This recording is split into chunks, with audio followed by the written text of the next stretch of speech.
I think people's general attitude is one of fear if they don't know anyone that's had a mental illness before. But having said that, I think it's a little easier these days for people to come out and get help than it was in the old days. I think the older generation had a lot harder time, being taken seriously with mental illness. The first thing I think that you should be doing is talking about it and not brushing it under the carpet or treating it as if it's something that's not really happening. I think with those scenarios and situations, to get it out in the open and discuss it openly with that person, I think that's the best way. I was in high school, I was in year 10. I knew something was going on because I wasn't acting myself. I didn't have the same personality that I'd always had. And it was when my friends approached me and said, look, you're not being your normal self, what's going on? And we sat down having a bit of a chat. And by them coming to me and actually indicating that made me realise there's something wrong. And it's difficult for people to understand, I think, unless they have the immediate experience of it, of what people who are suffering from schizophrenia or bipolar disorder, in its extreme, or depression, actually really go through. They don't want to know.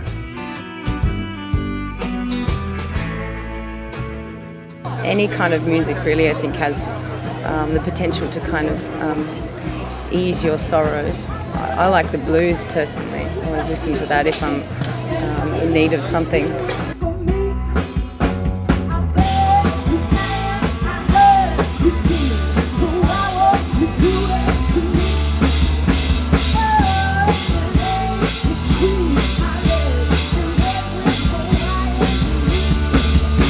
Of course, when you make music and you put it out into the ether, you do hope that it has a positive effect, or at least has some kind of effect on people. And if it eases their worries, that's a good thing. If it challenges people too, it's a good thing, I think, as well. Even growing up as a kid, I remember music gives you that feeling that you're not alone. And there's a million musicians out there that will sing about dark times, stuff that they've been through, and that music's really helped them pull through that. So, I don't know, I probably realise with these guys, everyone's had a down day, and sometimes it's just a song that can sort of help you out. Every song is a message. Every message has got a melody. And we found that music is a medicine that's universal. It knows no boundaries. It cut across all spectrum of life. Well, I think music has extraordinary power like that to have a therapeutic value for people with mental illness. But someone else might need a different art form, whatever works for them.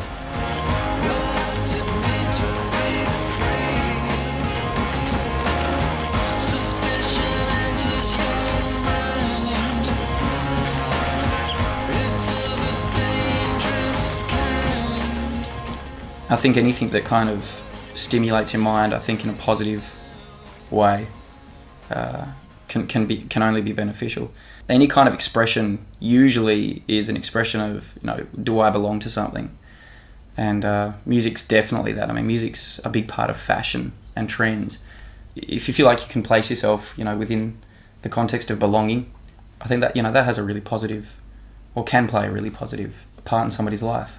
I think music in general, for anybody, be it healthy of mind or not, it's a release, whether it's a good release or an aggressive release or whatever. Music by nature is an escapism thing for people. One of the beauties of it, it's a universal sort of language of communication. We've often had people, which is like part of the best thing of our job, kids have sort of come up to us after a show or whatever and said, look, I was going through a really tough time, I didn't know what I was going to do with my life, I've got this problem, I've got that problem, and your guys' music sort of helped pull me through that. Yeah, we've done that. That's such a good feeling for us to sort of have. Sending you emails. Because you've been there, done that. You've had, like, I was not so bad, but you've had good days, bad days, and you do resort to music because it is such a, music soothes the most savage beast and all that sort of stuff. But it really does just get you in a space where you can relax, you can escape. And music knows no boundary. It's a language where you can learn, universal. And one day, I'd like to be a role model for our people, everybody, Australian. People who then you're conveying it to through performance or through recording.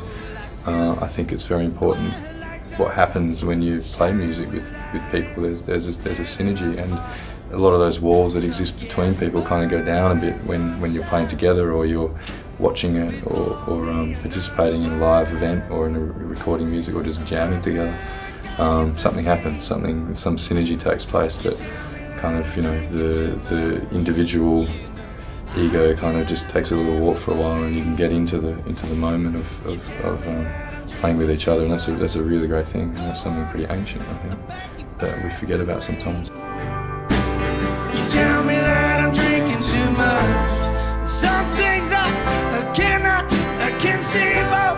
Hey, and you tell me that I'm drinking too much.